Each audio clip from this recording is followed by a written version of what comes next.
আজ ২৯ আষাঢ়, ১৩ জুলাই ২০২৬।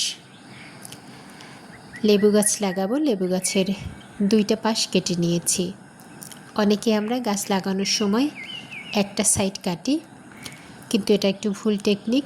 আপনি যদি 2টা কিংবা 3টা সাইড থেকে কেটে নেন তাহলে গোড়ার মাটি ভাঙবে না। লেবুটাকে সুন্দর ধরে আছে। আমি লেবুটাকে কিনেছিলাম যখন ছোট্ট একটা ফুল ছিল। প্রায় 17 দিন হয়ে গেছে আমি গাছটি কিনেছি। এই যে লেবু গাছ আর একটা মরে গেছে। প্রকৃতি আসলে শূন্যতা কখনোই পছন্দ করে না।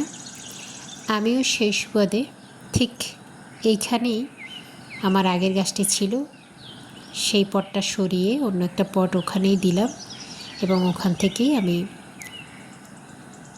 গাছটা লাগাবো বলে এর গ্রো ব্যাগটা সরিয়ে নিয়েছি এবং সুন্দর মতো সাইজ মতো একটা গর্ত করে মোটামুটি যতটা পারা যায় সোজা করে গাছ লাগানো উচিত। এটা দেখার সৌন্দর্য। আর একটা ব্যাপার, সেটা হলো আমরা যখন গাছ লাগাবো ব্যাগের যে মাটিটা থাকে, অর্থাৎ বাজার থেকে আমরা যেভাবে কিনি ওই মাটির লেভেলেই কিন্তু মাটি দিতে হবে। এর চেয়ে বেশি দেওয়াটা উচিত হবে না, কারণ হচ্ছে গাছ কিন্তু অভ্যস্ত না এতে। আর নর্মালি অপেক্ষাকৃত ছোট গাছ একটু ছোট পটে লাগাতে হবে। পরে গাছটা যখন বড় হয়ে যাবে তখন চাইলে আপনি বড় পটে রিপোর্ট করে দিতে পারেন। একই সাথে বড় পটে দিলে গাছের অনেকটা প্রবলেম হতে পারে। হয় সে বৃদ্ধি বন্ধ করে দেবে, আদারওয়াইজ সে অনেক বেশি বৃদ্ধি পাবে কিন্তু ফুল ফলের দেখা মিলবে না। দুটোর যে কোনো একটা ঘটতে পারে।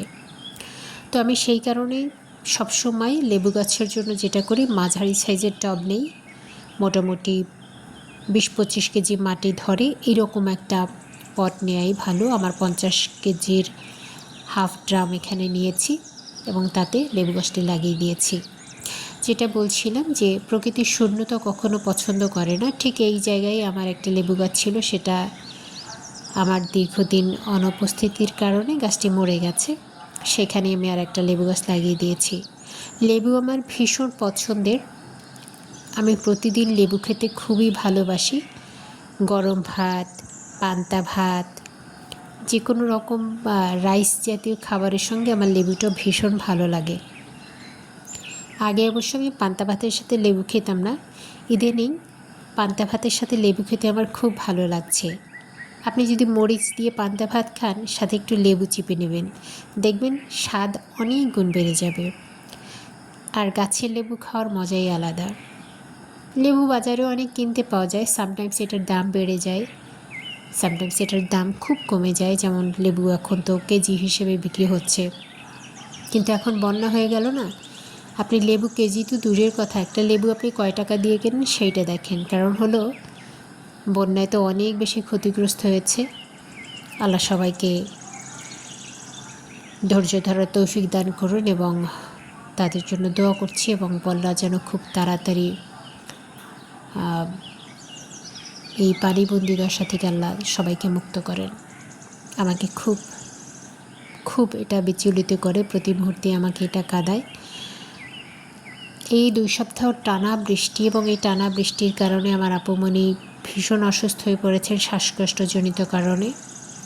আমারও ভীষণ অসুস্থতা, জ্বর, মাথা ব্যথা আর পেইন তো সারা শরীরে আছি।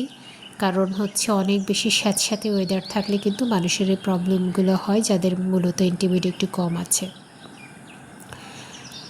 তো সেক্ষেত্রে কিন্তু লেবুটা খুব উপকারী।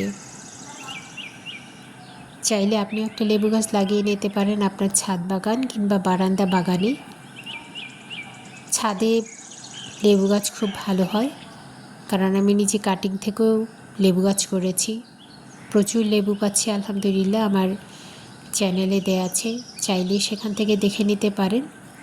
লেবু গাছ খুব কম খাবার শোষণ করে, কম পানি শোষণ করে। এটার খুব একটা যত্নার্থী লাগে না, তবে এই লেবু পাতার যখন কচি ব্রাঞ্চ বের হয় তখন এটাতে পিঁপড়ে এবং কিছু মাকড় এই পাতাগুলো এবং কিছু মিলিবাগ খেয়ে ফেলে। এটা একটা প্রবলেম। আর একটা ব্যাপার, গাছের গোড়ায় লক্ষ্য করছেন আমি পানি দিয়ে দিলাম। একেবারে ভর্তি করে এই বৃষ্টির পরেও। প্রত্যেকটা গাছ আপনি যখন ড্রামে কিংবা যে কোনো জায়গায় লাগাবেন পর্যাপ্ত পানি দিয়ে দেবেন।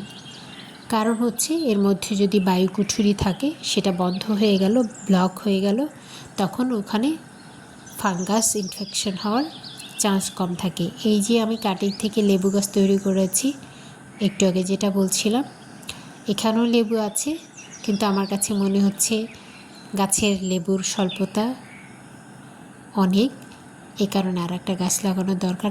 কারণ এই গাছগুলোকে খাবার দিতে হবে অথবা রিপোর্ট করে দিতে হবে, নইলে এই গাছে তেমন ফলন আমি পাবো না। যদিও আমি প্রুনিং করে দিয়েছি, আর প্রতি সপ্তাহে এখানে খাবার দিতে হবে। খাবার হিসেবে আমি আপাতত খৈল পচা দিচ্ছি, তবে যেহেতু বৃষ্টি হচ্ছে এখন কিছুই দিচ্ছি না আমি।